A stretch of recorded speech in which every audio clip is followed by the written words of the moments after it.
out on strike. Paramedics and ambulance workers in the south taking action over pay and conditions. That's a real terms pay cut of 8%. They were praised through lockdown, they were clapped through lockdown, but they can't buy food with claps.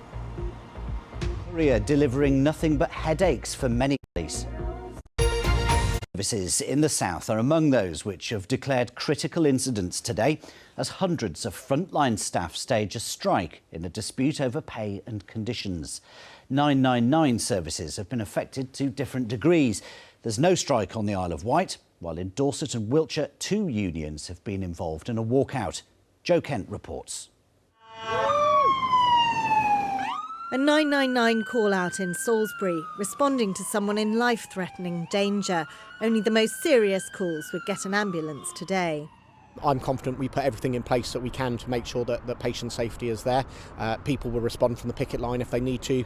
There's no difference between whether they're in their crew room here or out on the road. It is the trade unions that are taking this strike action at a point of maximum pressure for the NHS, and in doing so are not giving an undertaking to cover all life-threatening and emergency responses. Staff from South Western Ambulance also joined picket lines in Weymouth and Bournemouth. 100 military personnel stepped in to cover shifts for South East Coast Ambulance in Sussex, while ambulance crews from South Central Ambulance also joined the action, as here in Camberley. They want a pay rise to reflect inflation, but it's about more than that.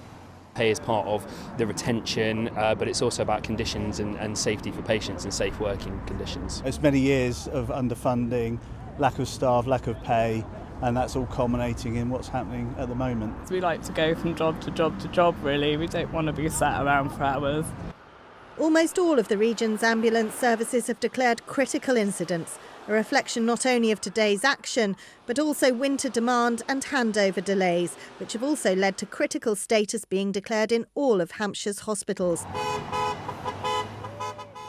Some members of the public showed support, beeping horns and bringing treats. And those striking rushed to help when this motorcyclist came off his bike in Weymouth in front of the picket line. Off work, but never off duty.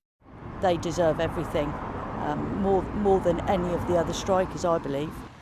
The government says it won't negotiate on pay and has met the recommendations of the independent pay review body. A further strike is planned for December the 28th. Joe Kent, BBC South Today, Salisbury.